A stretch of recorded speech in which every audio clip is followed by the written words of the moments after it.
guys, Julia here. Welcome back to another video, and we're just gonna hop straight into the beginner-friendly reflection bullet journal setup for April with a voiceover this time. This month, I'm going for a blocky, almost like paper cutout looking floral theme. I'm using mostly Archer and Olive acrylographs for this setup, and I'll leave all the supplies as well as my affiliate code for 10% off down in the description. All of the floral motifs this go around are made up of basic shapes, and so I've slowed down the video just a hair so you can catch how each of these shapes come together. I actually found a similar print pattern on Pinterest and wanted to give it a go in my journal. For the reflections journal, I try to keep it quick and easy just because setting up my day-to-day bullet journal takes enough time in itself.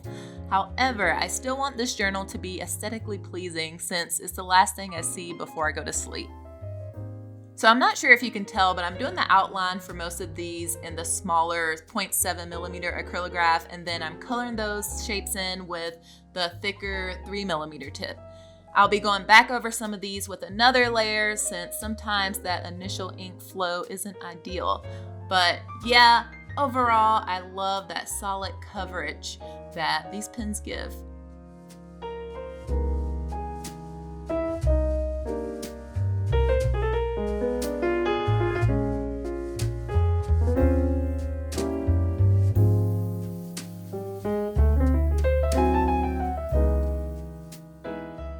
For this darker teal greenish color, I only have the smaller tip. Pretty sure it's in one of the fall collections, but I'm having the color in some shapes with that. As you can see, totally doable, just takes a little more time, and really this whole thing can easily be translated into any color scheme and still be stunning and bold.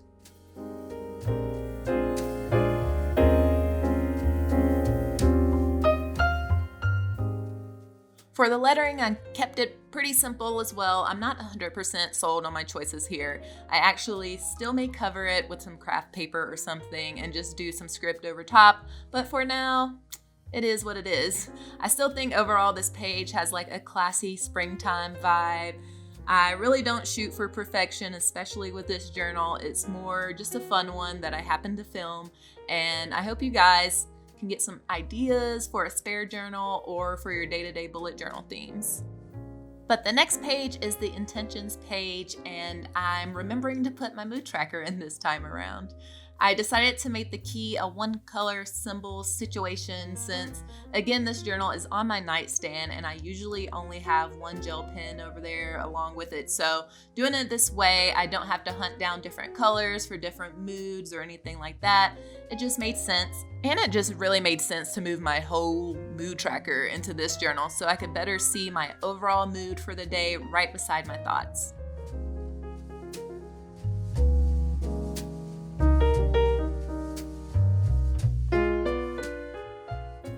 Okay, the first, I guess I'm gonna call these weeklies, even though they aren't necessarily split up into 1 week per spread, but anyway, this first spread I'm splitting into 2 columns and 4 rows for a total of 8 days per year.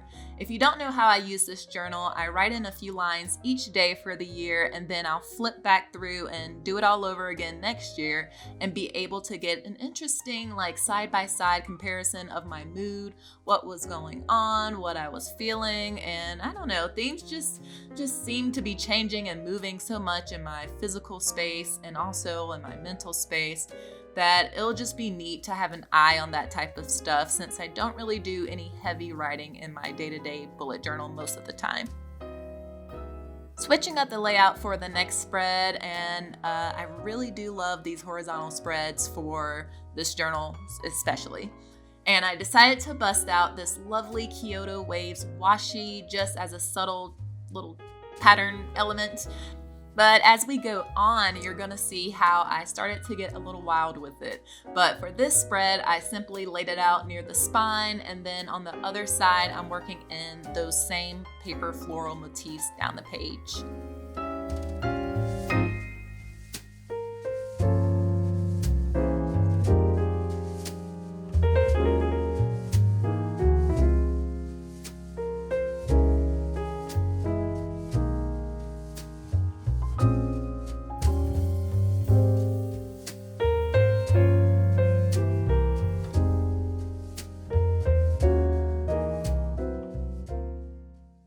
Okay, for this next spread, I'm going to get a little bolder here. Same basic horizontal layout, but I wanted to give myself even more room to write. So I'm jamming that circular flower shape in the center with some leaves and giving myself 3 days per page. And with this one, 2021 entries are going to be on the left and 2022 entries are going to be on the right. Is this going to confuse me when I get to this page? Probably. But I think switching up the layouts just from spread to spread makes it a little more fun to actually work through. I don't know, I feel like it could get stale to actually fill it out, and if all the spreads were like exactly the same, it would just be a lot. Also, yeah, it would be pretty boring for you guys to watch.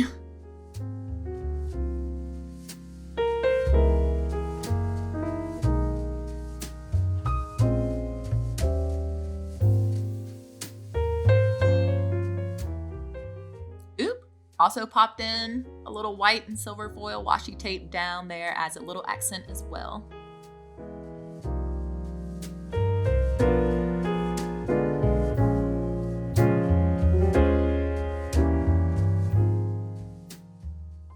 All right, for the next one, I'm using the outer edges of the page for decoration. So I grabbed a sheet of paper just so I can go like right off the edge with these really easy leaf shapes. And then I decided to get a little wild with the washi, and since it's pretty see-through, I'm placing a bit of washi on top of the leaves and ever so lightly cutting through the washi, but not the page. So pressure-wise, it's similar to like scoring pressure, and since this particular paper is 160 GSM, it takes a little more than that to cut like all the way through it.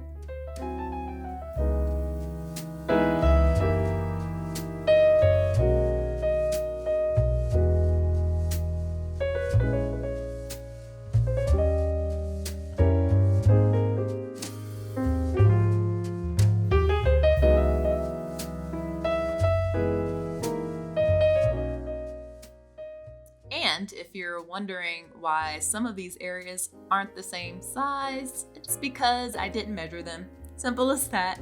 I just eyeballed it and I have no regrets.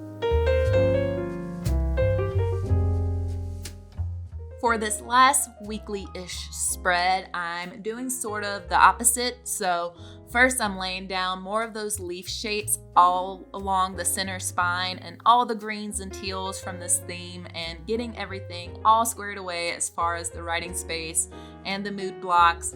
And I don't know, guys, I'm really happy about how all these colors look together.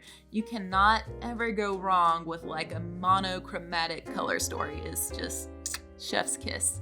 So then I decided to go a little more crazy and lay down the washi tape right in the center again and cut away the leaf shapes. So as you can see, you can easily see the shapes through the washi, so that obviously makes it super easy to see what I'm doing. But oh my gosh, guys, I love this look so much, and I'm pretty sure this is the first time I've used washi as sort of like a fill like this. I typically use it just as like little scraps of an accent, but this made me way too excited. Let me know down in the comments how you use your washi in your spreads, and if you have made any washi revelations recently.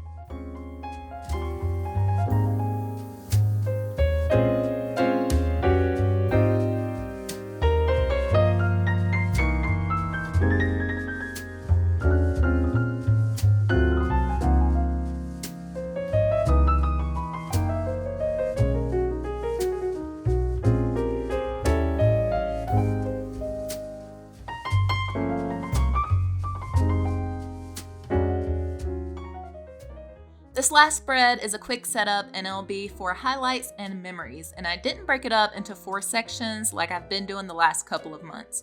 I just wanted to leave it open in case I wanted to add more photos, and it'll just kind of be like a free-flowing memory keeping space. So I'm pretty stoked about it this month, and I'm adding just a couple of doodles and some washi tape to finish this setup off.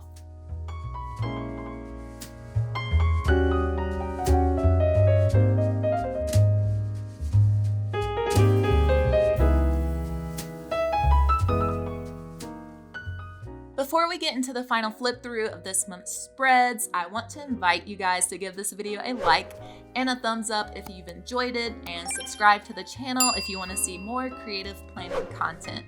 Thank you so very much for watching, and I'll catch you guys in the next one.